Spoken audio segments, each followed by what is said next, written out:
The year was 1838. Imagine a Parisian-style pastry shop in the heart of Mexico City. The aroma of fresh bread and sugar filled the air. Behind the counter stood Monsieur Remontel, a French pastry chef proud of his creations.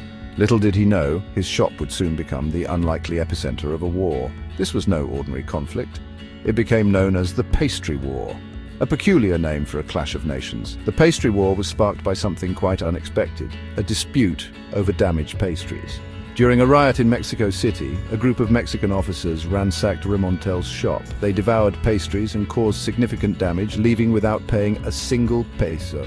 Remontel, outraged and facing financial ruin, demanded compensation from the Mexican government.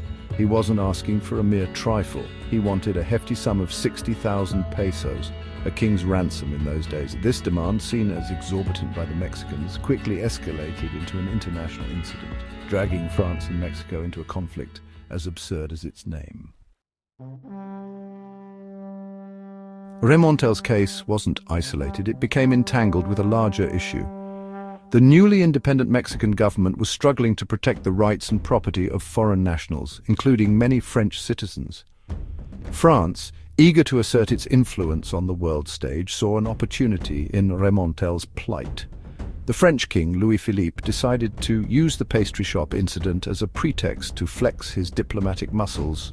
France, along with demanding the 60,000 pesos for Remontel, presented Mexico with a list of grievances. They demanded a staggering 600,000 pesos in compensation for various damages and unpaid debts. This was a substantial sum for Mexico, still grappling with the economic challenges of a fledgling nation. Mexico, however, refused to bow to French pressure. They saw the demands as unreasonable and an infringement on their sovereignty. The Mexican government's refusal to meet France's demands was met with a swift and decisive response. In 1838, a powerful French fleet appeared off the coast of Mexico. They blockaded the vital port of Veracruz, crippling Mexican trade and throwing the young nation into further economic turmoil.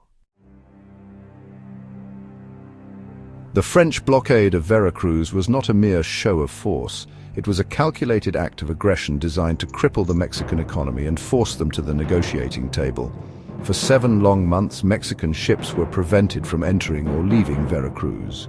The blockade strangled trade, choked the supply of essential goods, and brought the Mexican economy to its knees. Frustrated by Mexico's continued defiance, France escalated the conflict.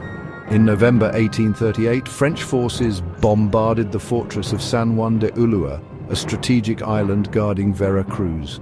The bombardment, though brief, was a decisive victory for the French. They captured the fortress and occupied Veracruz, further tightening their grip on the Mexican coastline. The fall of Veracruz was a turning point in the Pastry War, demonstrating the disparity in military might between France and Mexico. Faced with overwhelming force and economic hardship, Mexico was left with little choice but to seek a resolution. Amidst the chaos of the Pastry War emerged a figure both legendary and controversial: Antonio López de Santa Anna. A seasoned general and future president of Mexico, Santa Anna was no stranger to conflict. He had already played a pivotal role in Mexico's fight for independence from Spain. During the Pastry War, Santa Anna, leading his troops against the French, suffered a significant personal loss. In the heat of battle, a French cannonball struck his leg, leading to its amputation. This injury, though tragic, would inadvertently breathe new life into his faltering political career. Santa Anna, ever the master of spectacle, turned his misfortune into a public relations coup. He orchestrated an elaborate funeral for his amputated leg, transforming it into a symbol of his sacrifice for the nation. This masterful manipulation of public sentiment, coupled with his defiance against a foreign power, briefly restored his tarnished image.